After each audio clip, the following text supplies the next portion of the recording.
Iran Israel যুদ্ধ গোটা পৃথিবীর চোখ খুলে দিয়েছে।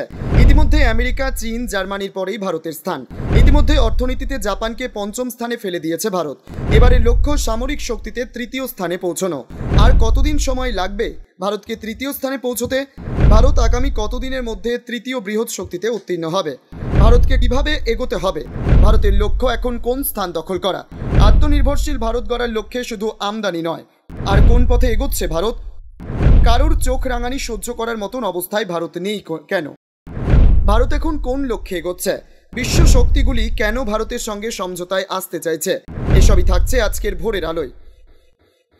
ভারত বিশ্বের সর্ববৃহৎ জনসংখ্যার দেশ। শিক্ষায়, বিজ্ঞানের অগ্রগতির পাশাপাশি অর্থনৈতিক শক্তিতে ও দ্রুত গতিতে এগিয়ে আসছে ভারত। ইতিমধ্যে লিথিয়ামের ভান্ডার ভারতকে আগামী দিনে বৈদ্যুতিক গাড়ি তৈরির ব্যাপারে অনেকটাই এগিয়ে দেবে। সামরিক শক্তিতে পৃথিবীর বিভিন্ন দেশের মতো টাটা, মহিন্দ্রাদের সমরাস্ত্র তৈরিতে কাজে লাগাচ্ছে, যা পৃথিবীর উন্নত দেশগুলি করে থাকে। শক্ত অর্থনীতির কারণে রাশিয়া, ফ্রান্স ইতিমধ্যেই মেক ইন ইন্ডিয়ার চুক্তিতে সই করতে বাধ্য হয়েছে। একসময় ইমরান খানের পাক সরকারকে ভারত ছেড়ে দিয়েছিল, তাদের সঙ্গে কোনো সমঝোতায় যায়নি। চীনের সঙ্গে বহু আগেই ভারত চোখে চোখ রেখে কথা বলছে। বর্তমানে ডোনাল্ড ট্রাম্পের দ্বিচারিতার কারণে ধীরে ধীরে ইগনোর করতে শুরু করেছে মোদির ভারত। রাশিয়া ইউক্রেন যুদ্ধের সময় আমেরিকার নিষেধাজ্ঞাকে ফুৎকারে উড়িয়ে দিয়ে রাশিয়া থেকে বিপুল পরিমাণে অপরিশোধিত জ্বালানি কিনেছিল ভারত। এবার শক্ত অর্থনীতির কারণে উন্নত প্রযুক্তি কিনতে রাশিয়ার সঙ্গে বন্ধুত্ব গাঢ় করতে চাইছে ভারত। বর্তমান প্রেক্ষাপটে বিশ্বের সমস্ত দেশ তাদের প্রতিরক্ষা ব্যবস্থা আপগ্রেড করার পাশাপাশি এটিকে আরো শক্তিশালী করার জন্য ক্রমাগত পদক্ষেপ নিচ্ছে। ভারতও এই দেশগুলির থেকে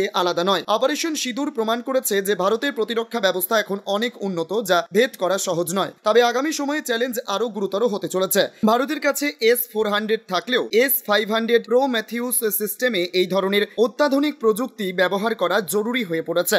S-500 কেবল হাইপারসোনিক ক্ষেপণাস্ত্র ধ্বংস করতে সক্ষম নয়, এর অত্যাধুনিক radar system স্টিলথ fighter jet track করতে এবং তাদের আক্রমণকে নিষ্ক্রিয় করতে সক্ষম। কিছু বিশেষজ্ঞ এও বলেছেন S-500 আকাশে পঞ্চম প্রজন্মের স্টিলথ ফাইটার জেটও ধ্বংস করতে পারে। ভারত যদিও রাশিয়ার সঙ্গে এটি অর্জনের জন্য চুক্তি করে, তবে এটি চীন এবং পাকিস্তানের জন্য একটি বড় সমস্যার কারণ হয়ে দাঁড়াবে। কেননা চীন নিজেও আকাশ আক্রমণ প্রতিরোধের জন্য রাশিয়ান বিমান প্রতিরক্ষা ব্যবস্থায় ব্যবহার করে। ভারত বর্তমানে দেশীয় প্রযুক্তির সঙ্গে তৈরি রাশিয়ান S-400 ট্রায়াম্ফ বিমান প্রতিরক্ষা ব্যবস্থা ব্যবহার করছে। বাস্তবে S-500 প্রো ম্যাথিউসে অনেক ধরনের অতি আধুনিক প্রযুক্তি ব্যবহার করা হয়েছে।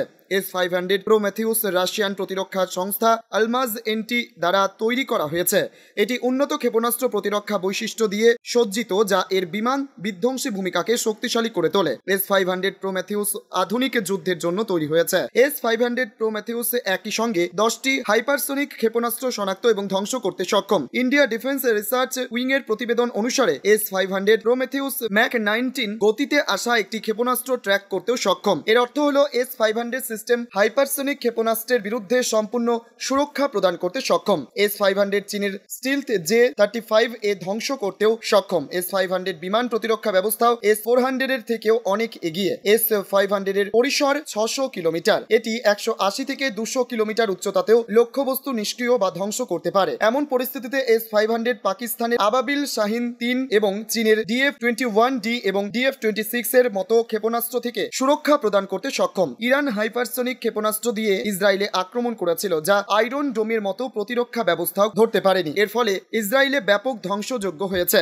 S-500 ক্ষেপণাস্ত্র প্রতিরক্ষা ব্যবস্থা এই ক্ষেত্রে খুবই শক্তিশালী। এই কারণেই ভারত এটি অর্জনের চেষ্টা করছে। পঞ্চম প্রজন্মের যুদ্ধ বিমানের যুগ। S-500 ক্ষেপণাস্ত্র প্রতিরক্ষা ব্যবস্থাকে পঞ্চম প্রজন্মের বিমানের মৃত্যুদূত বলা হয়। প্রতিরক্ষা বিশেষজ্ঞরা মনে করছেন ভারত S-500 প্রো ম্যাথিউস সক্ষমতা অর্জনের পথে। ফলে আগামী দিনে আধুনিক বিশ্বে কোনো দেশই ভারতকে চমকাতে ভয় করবে। আগামী 10 বছরের মধ্যে অর্থাৎ 2035 সালে ভারত তৃতীয় স্থানে উঠে আসবে। 2047 সালে ভারত বৃহৎ সামরিক শক্তির দেশগুলির সঙ্গে সমানে সমানে টক্কর দেবে। সেই দিনটির অপেক্ষাতেই রয়েছেন দেশবাসী। Times 14 bureau, New Delhi.